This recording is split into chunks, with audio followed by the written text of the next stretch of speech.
Plum fumbled, clutched it, and hurled it desperately into the air. And then, out of nowhere, Aaliyah Boston rose above everyone, snatched it like it belonged to her, and called a timeout before the Sparks could even breathe.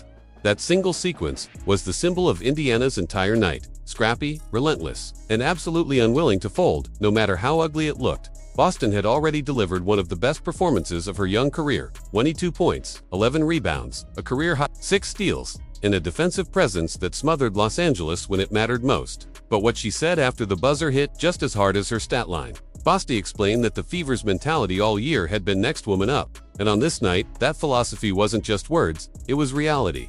The Fever limped into Los Angeles battered and bruised. Caitlin Clark, still sidelined with her lingering groin injury. Sophie Cunningham, out. Sydney Colson and Ari McDonald, unavailable. 4 guards, 4 voices missing from the rotation, with playoff pressure mounting and only 5 games left on the schedule. For most teams, that's a death sentence.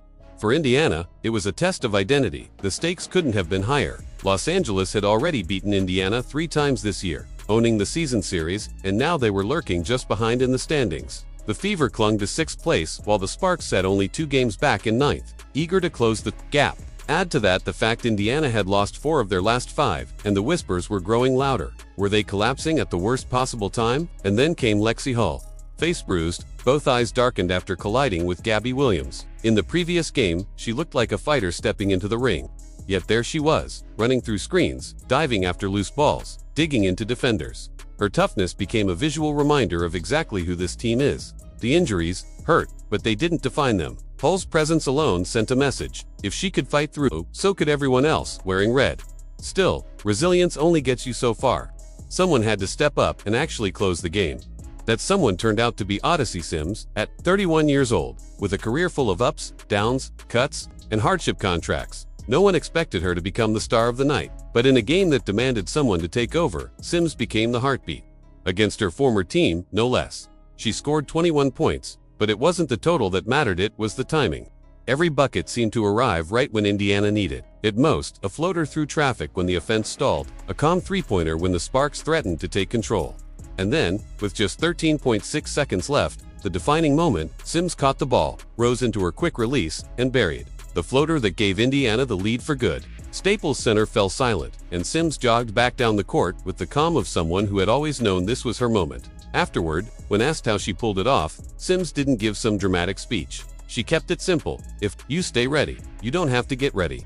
That line summed up not only her night, but the entire Fever season. No matter how unpredictable the rotations have become, no matter who is sidelined, everyone has to stay ready. Sims did, and the Fever walked away with more than just a win. They left with a formula for surviving when the odds are stacked against them. And then there was Boston. If Sims was the closer, Boston was the anchor.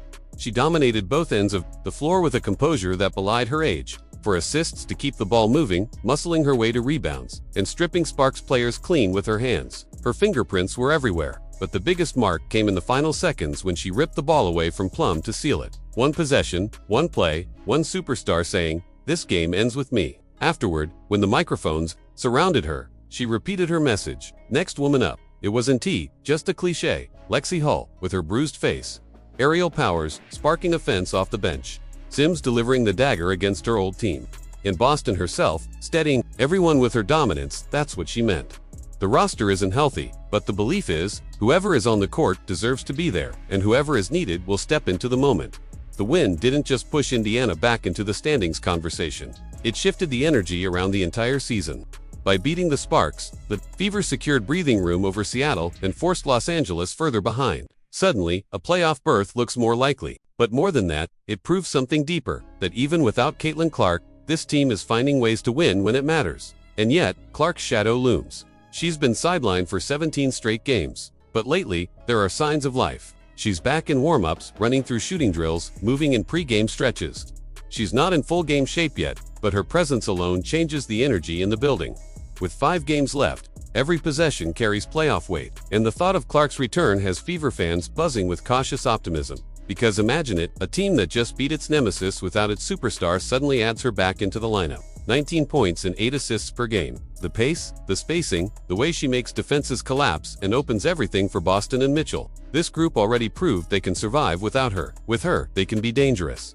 That's why this night in Los Angeles mattered so much. It wasn't pretty, it wasn't easy, but it was real. gritty basketball at its core. It was Boston ripping down rebounds, Hull playing through bruises, Sims refusing to blink, and a team believing in one another when no one else would. They didn't just survive. They thrived under pressure, and now the Fever head into the final. Stretch with momentum, with belief, and with the possibility of Caitlin Clark returning to change everything. This win wasn't about stealing one game. It was about setting up something bigger on the horizon. Proof that Indiana's resilience is more than talk. Proof that no matter who is missing, this team has learned how to close. The Fever aren't just hanging on. They're building something, brick by brick, possession by possession, in the fire of adversity. And if Clark steps back onto the court soon, the rest of the league better be ready. Because this group isn't just fighting for a playoff spot, they're learning how to win when it matters most. So now the question goes to you. Did Odyssey Sims just show the Fever they have another closer besides Clark and Mitchell? And how much does this next woman up mentality change the way we see Indiana heading into the postseason? Let us know your thoughts in the comments. And don't forget to like, subscribe, and hit that notification bell so you never miss the next chapter of this remarkable run.